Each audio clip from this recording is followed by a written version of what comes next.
வணக்கம் நேர்களே.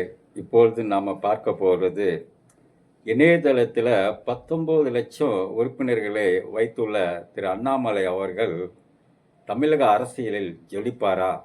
இதனால் திமுகவுக்கு ஒரு பின்னடைவு ஏற்படுமா? அப்படிங்கிறத நம்ம ஆராய்வோம். அதாவது ஜூன் 2ஆம் தேதி 2026 பாரதிய ஜனதாவிலிருந்து விலகி வி த லீடர்ஸ் அப்படிங்கிற ஒரு இயக்கத்தை அண்ணாமலை அவர்கள் ஆரம்பிச்சிருக்கிறாரு. அண்ணாமலை அவர்கள் ஒரு ஐபிஎஸ் அதிகாரியாக இருந்து போலீஸ் வேலையில் இருக்கும்போது மக்கள் சேவைக்கு வரணும்னு ஆசைப்பட்டு அவர் பிஜேபியில் தலைவராக மக்கள் பணி செய்வதற்கு தமிழ்நாட்டில் வந்தார். அதாவது ஆக்சுவலாக இவரை பிஜேபி தான் கொண்டு வந்தது அப்படின்னு சொல்கிறாங்க. இவராக விருப்பப்பட்டு வந்தார் அப்படின்னு இவர் சொல்கிறாரு. அது எப்படியோ மக்கள் பார்வைக்கு இருக்கட்டும். இப்போ அவர் பிஜேபியில் ஒரு லீடராக பணியாற்றிய பொழுது தமிழ்நாட்டில் பார்த்தீங்கன்னா பிஜேபின்னு ஒரு கட்சி இருக்குதா அப்படின்னு தெரியாது. அந்த கட்சிக்கு வடநாட்டிலிருந்து தலைவர்கள் பிரச்சாரத்துக்கு வந்தால் கூட ஏதோ ஒரு பார்த்துட்டு போயிடுவாங்க. ஆனால் அண்ணாமலை அவர்கள் பிஜேபி லீடராக இருக்கும்போது திமுக ஆளுங்கட்சியாக இருந்தது. அந்த திமுகவுக்கு எதிராக அவருடைய அதாவது டேட்டா வாரியாக குற்றச்சாட்டுகளை அள்ளி வீசுவார். தினம் ஒரு குற்றச்சாட்டு, தினம் ஒரு நிகழ்ச்சியில் கலந்துக்கிறது. ஒரு சுறுசுறுப்பு மிக்க ஒரு அரசியல் தலைவராக வலம் வந்தார். அதிமுக தான் எதிர்கட்சியாக இருந்தது. அதுவே சோர்ந்து போய் இருக்கிற நேரத்தில் இவர் அப்படி எதிர்கட்சி மாதிரி ஜொலிச்சாருங்க. தமிழ்நாடு ஃபுல்லாக சுற்றுப்பயணம் போய் பிஜேபியை மக்கள் பார்வைக்கு எடுத்து சென்றார். ஆனால் தேர்தலில் தோல்வி அடைந்தார். ஒரு அளவுக்கு பெர்சன்டான ஓட்டை பிஜேபி வாங்கிச்சு. ஒருவேளை இவரோட திறமையான ஆள் பிஜேபியில் இருந்ததுனால நம்ம தமிழ்நாடு திராவிட கொள்கையில் நீர்த்து போயிருக்குது. அங்கே பிஜேபி அகைன்ஸ்டான கொள்கை, அதை உள்ளே கொண்டு வருது ரொம்ப கஷ்டம். அந்த கொள்கையில் இருந்து அந்த கட்சியை வழி நடத்தினால தான் இவருக்கு பின்னடைவு ஏற்பட்டது அப்படிங்கிறத உணர்ந்து இப்போ என்ன பண்ணுறாரு அவர்? தன்னுடைய பார்வையை மாற்றி அதுக்கு முன்னாடி மும்மொழி கொள்கையை ஆதரித்து பேசினார். நிறைய தளங்களில் பதிவாயிருக்கு. அதுக்கப்புறமா பார்த்தீங்கன்னா இப்போ தமிழ்நாட்டுக்கு மும்மொழி கொள்கை வேண்டாம், தமிழ்நாட்டுக்கு அது சரிப்பட்டு வராது, தமிழ்நாடு அந்த மாதிரி மாநிலம் கிடையாது அப்படின்னு சொல்லி எதிர்த்து பேசுகிற அளவுக்கு இப்போ இறங்கியிருக்கார். காரணம் அவருடைய கொள்கையை முடிவை மாற்றி தமிழகத்தில் மீண்டும் உலா வரணும்னு ஒரு விருப்பத்துக்காக அந்த கொள்கை முடிவை மாற்றிருக்கிறாரு. இப்போ திமுகவே இதை ஒரு ஆயுதமாக எடுத்திருக்கு. என்ன சொல்லுது? இவர் பிஜேபி ஆதரவில் தான் உள்ளே வராரு. அந்த பிஜேபி கொள்கையை டைரெக்டாக உள்ளே கொண்டு வந்தால் அது எடுப்பட மாட்டுக்குதுங்கிறதுனால மறைமுகமாக அண்ணாமலையை வளர்த்து பின்னாடி இருந்து அந்த நாளைக்கு இவங்க வளர்ந்து பெரியாளாகி ஒரு ஆட்சி அமைக்கக்கூடிய சூழ்நிலை வந்ததுன்னா பிஜேபியுடைய செயல் திட்டங்களை ரகசியமாக உள்ளே கொண்டு வந்துடுவாங்க. அதுக்கு அண்ணாமலையை ஒரு வேசக்காரியாக பயன்படுத்துதுன்னு சொல்லி டிஎம்கே குற்றச்சாட்டுதுங்க. சரி, இப்படி இருக்கட்டும். பி த லீடர் அப்படின்னு ஒரு இயக்கத்தை ஆரம்பிச்சிட்டார். அதை ஆரம்பித்தது மட்டும் இல்லைங்க, உடனே 19 லட்சம் உறுப்பினர்கள் அதில் அவருக்கு ஆதரவு அளித்திருக்கிறாங்க இணையதளத்தில். இப்போ ஏற்கனவே இவர் இணையதளத்தில் ஃபேமஸ் ஆனவர். அதை மக்கள்கிட்ட அந்த இணையதளத்தை பயன்படுத்தி எப்படி உள்ளே போகணுங்கிற விஷயம் தெரிஞ்சவர். இன்றைக்கி அந்த இணையதளம் மூலமாக ஒவ்வொரு திண்டுக்கல், நாகர்கோயில், இது நம்ம கன்னியாகுமரி, கோயம்புத்தூர் ஒவ்வொரு ஊர்லேருந்து வீதி லீடர்ஸ்னு ஒரு அமைப்பை உண்டு பண்ணி அது மூலம் உறுப்பினர்கள்லாம் சேர்த்துட்டு இருக்காருங்க. அதாவது அடிப்படை கட்டமைப்பெல்லாம் உறுதிப்படுத்துகிறாங்க.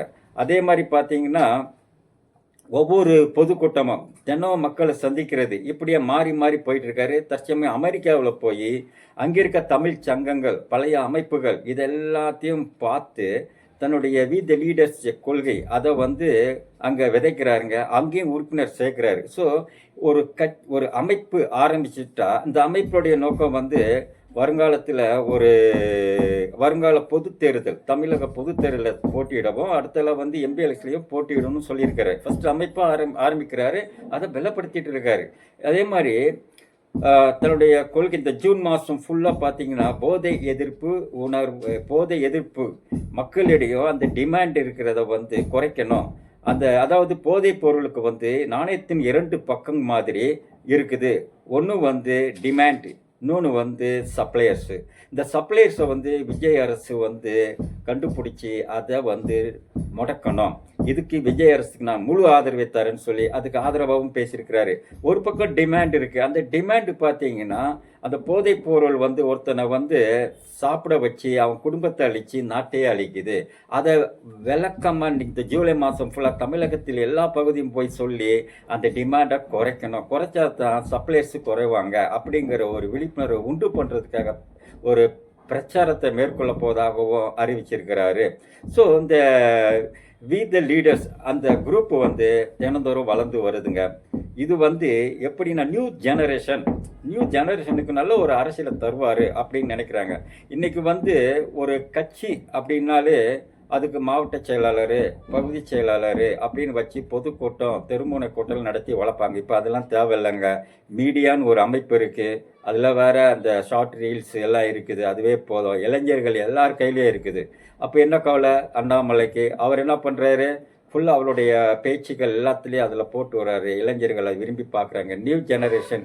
இப்போ வந்து விஜய் அரசு வந்து எப்படி உருவாயிச்சு, அதுக்கு என்ன பெருசாக மாவட்ட ரீதியாக அமைப்பு தெருவாக பொதுக்கூட்டம் போட்டாங்க, அப்படிலாம் கட்சி கொள்கை பிரமாண்டம் அப்படிலாம் நினச்சி மக்கள் ஓட்டு போட்டாங்க.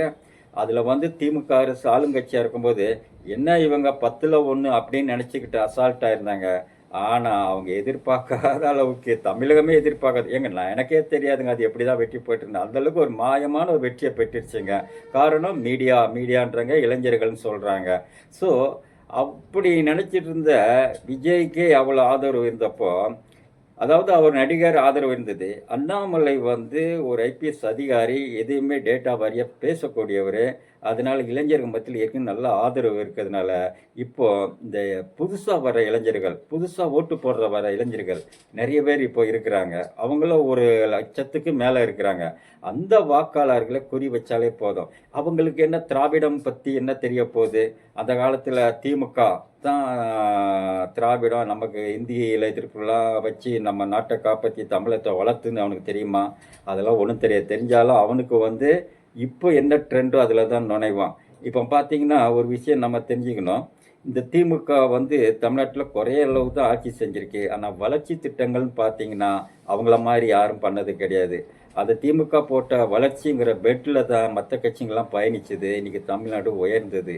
அதாவது ஒவ்வொரு தடவையும் பார்த்தீங்கன்னா திமுக ஆட்சியில் வந்ததுன்னா நிறைய திட்டங்கள் செயல்படுத்துவாங்க. உடனே அறிவிப்பாங்க, அங்கே பாலம், இங்கே ரோடு, இந்த பக்கம் ஒரு மின் துணை நிலையம், இங்கே அது இதுன்னு நிறைய ஸ்கீம் வரும், செயல்படுத்துவாங்க. கடனும் நிறையா வாங்குவாங்க, வளர்ச்சி திட்டத்துக்கு போடுவாங்க. இதுவே எதிர்கட்சிங்க சாதகமாக பயன்படுத்திங்க. பார் இவ்வளோ கடன் வாங்கிட்டான், இவ்வளோ கொள்ளையடிச்சிட்டான்னு சொல்லி ஒரு மாயை உண்டு பண்ணுவாங்க. அந்த மாயையில் தான் மக்கள் மாறி மாறி ஓட்டு போடுறது. ஆனால் அந்த வளர்ச்சி திட்டங்கள் பார்த்திங்கன்னா இவங்க போட்ட திட்டம் மற்ற மாநிலங்களும் பின்பற்ற அளவுக்கு இருக்கும். கடைசியாக ஸ்டாலின் கவர்மெண்ட் வந்து ஒரு நல்ல வளர்ச்சி திட்டத்தை கொடுத்தது, எல்லாருக்கும் தெரியும். மக்கள் நலத்திட்டம் நல்லா பண்ணிடுச்சு, எல்லாருக்கும் தெரியும். அதே மாதிரி நம்முடைய குரோத் டபுள் டிஜிட்டில் வளர்ந்து வந்தது, எல்லாருக்கும் தெரியும். அதே மாதிரி அவங்க போட்ட திட்டங்களில் ஒரு 60% முடிகிற நிலையம் இருக்குது. அது எல்லாமே விஜய் அரசு தான் இப்போ திறந்து வைக்கப்படுது. அதெல்லாம் செயல்படுத்தும் போது தமிழ்நாடு வளர்ச்சி எங்கேயோ இருக்கும். ஸோ அந்தளவுக்கு பண்ண ஒரு திராவிட கட்சி திமுகவே மக்கள் தோற்கடிக்கிறாங்கன்னா அவங்க இதெல்லாம் நினைக்கிறாங்க இவங்க நல்லா பண்ணுறாங்க. அந்த ட்ரெண்டுக்கு யார் அவங்க முகத்துக்கு தெரியுதோ அவங்களுக்கு ஓட்ட போட்டு போயிடுறாங்க. ஸோ இப்படி தான் வரலாறு இருக்குது. அதனால் திமுக நினச்சிக்கலாம், நம்ம நல்லா பண்ணியிருக்கோம், அப்படி பண்ணியிருக்கோம், இப்படி பண்ணியிருக்கோம், அதனால் மக்கள் உணர்ந்து நம்ம பக்கம் திரும்புவாங்க நினச்சிட்டு இருப்பாங்க. அந்த இடத்துக்கு அண்ணாமலைன்னு ஒருத்தர் வராரு, அந்த ஓட்டுகளை அவர் அப்படியே டேர்ன் பண்ணிடுவார். அதனால் திமுக ரொம்ப உஷாராக இருக்கணும். அண்ணாமலைக்கு சாதாரணமாக நினைக்காதீங்க. அதுக்கு எந்த மாதிரி அரசியல் பண்ணுமோ அந்த மாதிரி அரசியல் பண்ணால் தான் திமுக நிலைக்க முடியும். அல்லது திமுக அந்த கொள்கைக்குன்னு ஒரு ஓட்டு வங்கி இருக்குது, அது மட்டும் கிடைக்கும். புதுசாக வர ஓட்டெல்லாம் அண்ணாமலை அடிச்சுட்டு போயிடுவார். ஏதாவது விஜய்க்கு ஆப்போசிட்டாக அண்ணாமலை வரக்கூட வாய்ப்பு இருக்குது.